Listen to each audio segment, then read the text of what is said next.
اعوذ باللہ من الشیطان الرجیم بسم اللہ الرحمن الرحیم یسألونک عن الشہر الحرام قتال فی۔ اے نبی آپ سے سوال کرتے ہیں کہ حرمت والے مہینے میں قتال کرنا کیسا ہے۔ حرمت والے مہینے ذہن میں رکھیے کہ ان کی حرمتیں برقرار، قتال کرنا منع۔ تو سوال آئے کہ کیسا اس میں قتال کرنا۔ قل قتال فیہ کبیر، آپ فرما دیجئے کہ اس مہینے میں قتال کرنا بڑا گناہ ہے۔ حرمت والے مہینوں میں سے کسی مہینے میں جنگ کرنا بڑا گناہ ہے۔ ایک پس منظر ہے، مختصراً یہ وادی نخلا کا بیان، یہ بدر سے پہلے کی بات ہے۔ کئی مدبھیڑ ہو گئی مسلمانوں کی کفار کے ساتھ، ایک کافر ایک مشرک مسلمانوں کے ہاتھوں قتل ہو گیا۔ یہ جمادی الثانی کے مہینے کی آخری تاریخ تھی۔ صحابہ کا خیال تھا، حالانکہ رجب کا چاند نظر آ گیا تھا، رجب کا آغاز ہو گیا تھا۔ صحابہ کا خیال تھا کہ ابھی ایک دن باقی ہے، جمادی الثانی کا آخری دن چل رہا ہے۔ مشرکین نے بڑا واویلا مچا، اوہو یہ دہشت گرد ہیں، اوہو یہ ایکسٹریمسٹ ہے، اوہو انہوں نے حرمت پامال کر دی، اوہو انہوں نے قتل کر ڈالا۔ بڑا واویلا مچایا مشرکین نے۔ تو اصولی بات کہ ہاں حرمت والے مہینے میں قتال کرنا بڑا گناہ ہے۔ اب آگے اللہ کے الفاظ سنیے۔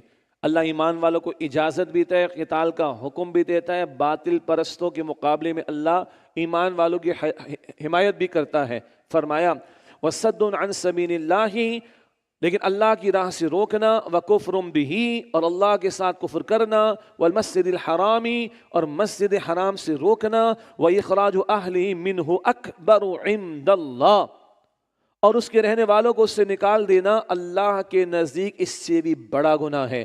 وَالْفِتْنَةُ أَكْبَرُ مِنَ الْقَتْلِ، اور فتنہ قتل سے بھی بڑا گناہ ہے۔ ایک بندہ قتل ہوا تو تم نے آسمان سر پر اٹھا دیا، تم نے اللہ کے راستے سے روکا، تم نے شرک کیا، تم نے مسجد حرام سے روکا کافروں نے، مشرکوں نے، تم نے اللہ کے بندوں کو وہاں سے نکالا، وہاں کے رہنے والوں کو، تم نے فتنہ برپا کیا ہے، اللہ کے دین کی راہ میں روڑے اٹکائے ہیں، اور یہ فتنہ قتل سے بڑھ کر ہے۔ ایک قتل پہ اتنا واویلا ہے اور تمہارے اتنے بڑے جرائم تمہیں نظر نہیں آتے ہیں۔ فرمایا وَلَا يَزَالُونَ يُقَاتِلُونَكُمْ حَتَّى يُرُدُّوكُمْ عَنْ دِينِكُمْ إِنِ اسْتَطَاعُوا، اور وہ کافر ہمیشہ تم سے لڑتے رہیں گے یہاں تک کہ تمہیں تمہارے دین سے پھیر دیں، اگر ان کا بس چلے۔ یہ تو چاہتے کہ تم دین سے پھر جاؤ۔ فرمایا وَمَن يَرْتَدِدْ مِنْكُمْ عَنْ دِينِهِ، اور جو تم میں سے اپنے دین سے پھر گیا، فَيَمُتْ وَهُوَ كَافِرٌ، اور پھر مر گیا اس حال میں کہ وہ کافر تھا، فَأُولَٰئِكَ حَبِطَتْ أَعْمَالُهُمْ فِي الدُّنْيَا وَالْآخِرَةِ، تو یہ وہ بد نصیب ہے کہ ان کے اعمال برباد ہو گئے دنیا اور آخرت میں۔ وَأُولَٰئِكَ أَصْحَابُ النَّارِ هُمْ فِيهَا خَالِدُونَ، اور یہ لوگ جہنم والے ہیں، وہ اس میں ہمیشہ رہنے والے ہیں۔ اللہ ہمیں جہنم کے عذاب سے محفوظ رکھے۔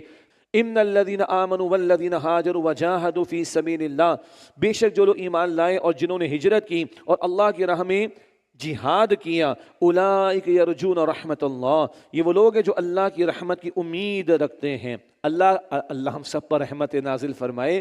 یہ رمضان کا پہلا عشرہ رحمت کا عشرہ ہے۔ ورحمنا، اے اللہ ہم پر رحم فرما۔ یہاں بتایا جا رہا ہے رحمت چاہتے ہو نا، رحمت چاہتے ہو تو دیکھو ایمان بھی ضروری، جب موقع ہے تو ہجرت بھی ضروری، راہ خدا میں جہاد بھی ضروری۔ ہجرت کا آغاز ہے گناہوں کو چھوڑ دینا، اور جہاد کا آغاز ہے اپنے نفس سے مجاہدہ کرنا گناہوں سے بچنے کے لیے۔ ہجرت کا آغاز ہے گناہوں کو چھوڑنا، جہاد کا آغاز ہے گناہوں کو چھوڑ کر اللہ کی اطاعت پر کاربند ہونا، اور پھر یہ ہجرت اور جہاد کے تقاضے بڑھتے چلے جائیں گے۔ ان تقاضوں کو پورا کرو تو پھر اللہ کی رحمت کے تم امیدوار ہو۔ اولئک یرجون رحمت اللہ، یہ لوگ ہیں جو اللہ کی رحمت کی امید رکھتے ہیں۔ واللہ غفور رحیم، اور اللہ بڑا ہی بخشنے والا، نہایت رحم فرمانے والا ہے۔ یسألونک عن الخمر والمیسر، اے نبی علیہ السلام آپ سے سوال کرتے شراب اور جوئے کے بارے میں، ہیں تو دونوں حرام، البتہ ان کی حرمت کے احکامات تدریجاً یعنی گریجولی آئے ہیں۔ یہ فرسٹ ٹائم ابھی ہم پڑھ رہے ہیں، آیت نمبر 219 ہے، شروع کا حکم یہاں پر آیا۔ پھر سورہ نساء کی آیت 43 میں ایک بات آئے گی، سورہ نساء آیت 43، پھر سورہ مائدہ آیت 90-91 میں آخری بات آئے گی، شراب اور جوئے کی حرمت۔ تو یہ تدریجاً احکامات آئے ہیں۔ پہلا حکم کیا ہے؟ یسألونک عن الخمر والمیسر، اے نبی آپ سے سوال کرتے ہیں شراب اور جوئے کے بارے میں، قل فیہما اثم کبیر، آپ فرما دیجئے ان دونوں میں بڑا گناہ ہے، ومنافع للناس، اور لوگوں کے لیے کچھ فائدے بھی ہیں۔ کیا مطلب؟ جوئے میں کبھی لگ گیا تو کما بھی لیا، ہاں، شراب پی کر سمجھا کہ غم غلط کر لیا، ہاں وقتی طور پر ہے، اس کے بعد جو بیڑا غرق ہوتا ہے صحت کا وہ سب کو پتا ہے، اور جوئے جب پھر ہارتا ہے تو سب کو پتا ہے کہ عزتیں بھی پامال ہوتی ہیں پھر، تو تھوڑا بہت تو فائدہ ہے، لیکن وَإِثْمُهُمَا أَكْبَرُ مِن نَفْعِهِمَا، اور ان دونوں کا گناہ ان کے فائدے سے کہیں زیادہ ہے۔ یہ پہلا حکم، چوکنے ہو جاؤ، فائدہ کم ہے نقصان زیادہ ہے۔ سورہ نساء 43 میں آئے گا نشے کی حالت میں نماز کے قریب نہ جاؤ۔ سورہ مائدہ 90 اور 91 میں آئے گا چھوڑ دو باز آ جاؤ۔ حتمی حکم کدھر؟ سورہ مائدہ آیت 90 اور 91 میں تفصیل آ جائے گی انشاءاللہ۔ یہ پہلا بتا دیا گیا حکم، دیکھو چوکنے رہو، نفع کم ہے نقصان زیادہ ہے۔ اللہ ہم سب کو محفوظ رکھے جی۔ وَيَسْأَلُونَكَ مَاذَا يُنْفِقُونَ، اور وہ آپ سے سوال کرتے ہیں کہ کتنا خرچ کریں، قُلِ الْعَفْوَ، آپ فرما دیجئے جو بھی ضرورت سے زیادہ ہو۔ اللہ اکبر۔ پہلے تھا کن کن پر خرچ کریں، وہ لسٹ آئی تھی، اب ہے کتنا خرچ کریں، جو تمہاری ضرورت سے زیادہ خرچ کر دو۔ اور آج ہم نے عیاشیوں کو، تعیشات کو ہم نے ضروریات بنا لیا ہے۔ ٹھیک ہو گیا؟ تو ضرورت کو بھی ڈیفائن کرنے کی ضرورت ہے ضرورت کو بھی ڈیفائن کرنے کی ضرورت ہے۔ لگژری آئٹمز کو ہم نے نیڈ سمجھ لیا ہے۔ نہ نہ نہ نہ، سمپل اسمارٹ فون اگر ضرورت بن ہی گیا تو کام چل جائے گا۔ اس کے لیے آئی فون کا لیٹسٹ جو بھی ہے مجھے نہیں پتا کتنے کا ہے، وہ آپ کو اور مجھے بھی پتا ہے، اس کو ڈیفائن کرنے کی مجھے ضرورت نہیں ہے، چیک کر لیں۔ تو جو ضرورت سے زیادہ بچے دے دو، یہ ہے جس سطح پر اللہ کے رسول نے زندگی بسر کی، جس سطح پر اللہ کے رسول نے زندگی بسر کی ہے۔ لیکن یہ اخلاقی تعلیم ہے۔ زکوٰۃ دے دی ہے، تمہارا مال پاک ہے۔ صدقات فطر تم نے ادا کر دیے، تمہارا مال پاک ہے، لیکن اور بھی دیا کرو۔ انتہا کیا ہے؟ جو تمہاری ضرورت پوری باقی دے دو، یہ انتہا ہے نا۔ تو آئیڈیل اونچا رکھو اور اس کو سامنے رکھ کر آگے سے آگے، مطلب گریڈ بی سی پہ کیوں اتفاق کرو، گریڈ اے کی بات کرو، اے پلس کی بات کرو، اے اسٹار کی بات کرو۔ تو جتنا ضرورت سے زائد دے دو، یہ انتہا ہے۔ اب میں اور آپ آخرت کو سامنے رکھیں۔ The bank of Allah unlimited کا جو اناؤنسڈ ریٹرن ہے 700 ٹائمز پلس، اس کو سامنے رکھ کر آگے سے آگے بڑھ کر خرچ کریں۔ اللہ ہمیں توفیق عطا فرمائے۔ كَذَلِكَ يُبَيِّنُ اللَّهُ لَكُمُ الْآيَاتِ لَعَلَّكُمْ تَتَفَكَّرُونَ، اسی طرح اللہ تمہارے لیے احکام کو کھول کھول کر واضح فرما دے تاکہ تم غور و فکر کرو۔ فی الدنیا والآخرہ، دنیا اور آخرت کے معاملات میں غور و فکر کرو۔ دنیا بھی تم نے گزارنی ہے، شریعت کے مطابق گزارو، کوئی مسئلہ نہیں ہے۔ دنیا ہی میں رہو گے تو آخرت کی تیاری کرنی ہے نا، تو دنیا کو حسنہ بناؤ تاکہ آخرت بھی حسنہ بن جائے۔ دنیا اور آخرت کے بارے میں غور و فکر کرو۔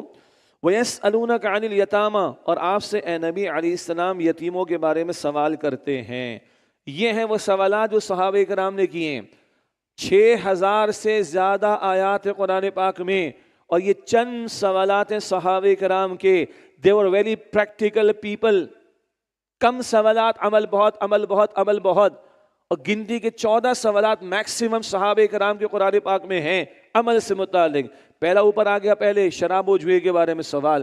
ایمانی محنت اتنی ہوئی کہ اوپر خود سوال ہو رہا ہے، حضور بتائیے شراب و جوئے کے بارے میں کیا حکم، حضور بتائیے یتیموں کے بارے میں کیا حکم ہے۔ اللہ اکبر، یہ صحابہ کا سوال ہے، عملی سوال ہے۔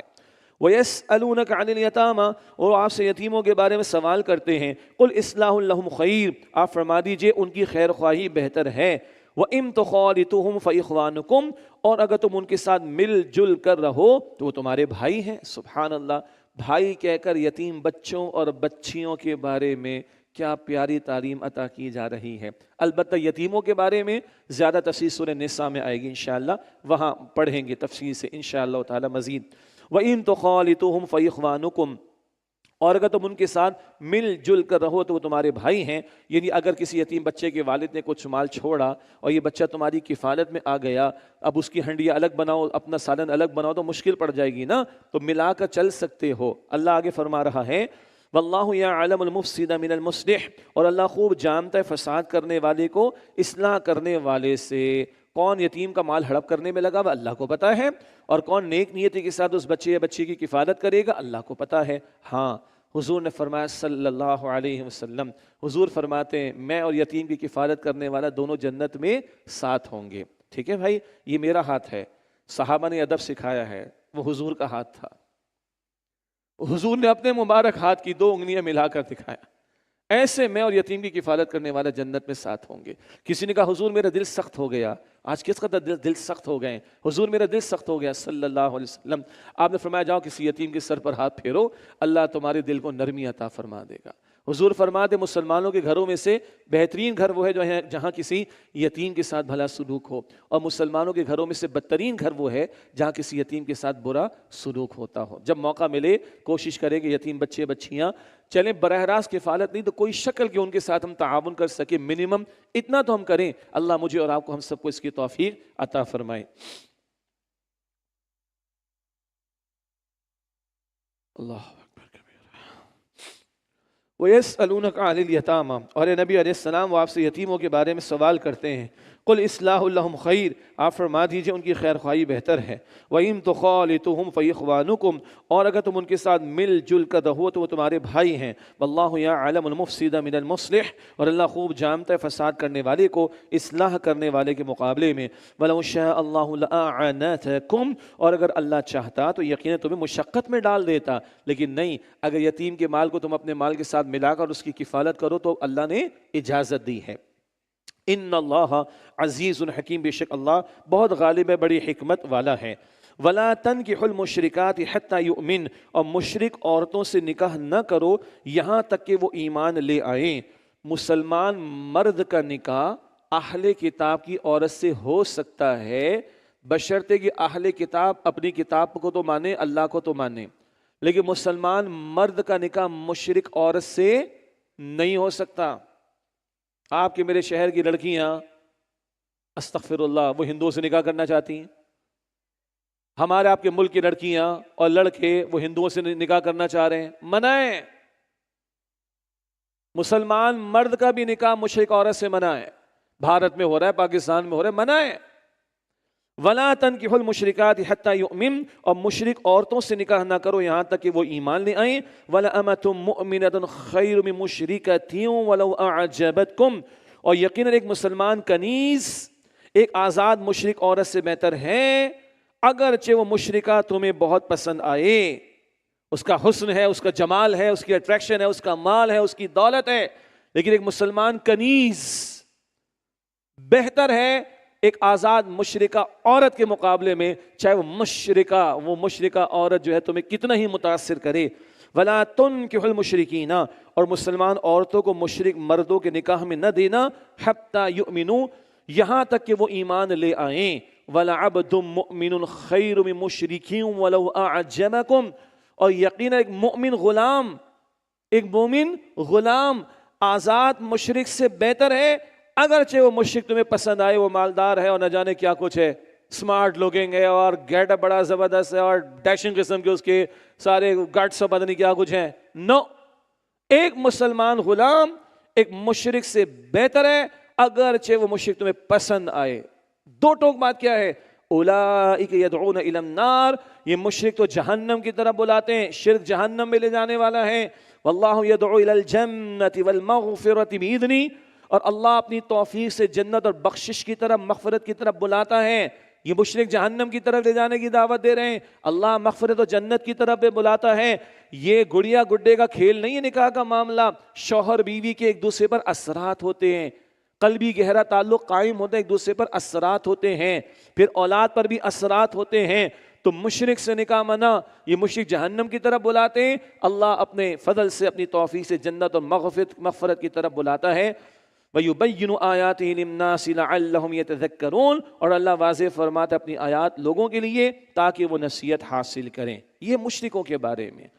باقی مسلمان مرد کا اہل کتاب کی عورت سے نکاح جائز ہے شرائط کے ساتھ، یہ سورہ نساء میں 5ویں پارے کے شروع میں آئے گا، لیکن مسلمان عورت کا نکاح اہل کتاب کے مرد سے بھی نہیں ہو سکتا۔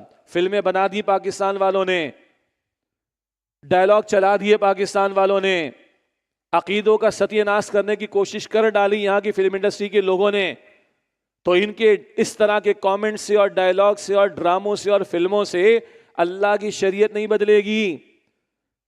مشرک سے نکاح نہیں ہو سکتا، نمبر 1۔ مسلمان مرد کا نکاح اہل کتاب کی عورت سے ہو سکتا ہے شرائط کے ساتھ، نمبر 3۔ مسلمان عورت کا نکاح اہل کتاب کے مرد سے بھی نہیں ہو سکتا۔ وآخر دعوانا ان الحمد للہ رب العالمین، والسلام علیکم ورحمۃ اللہ وبرکاتہ۔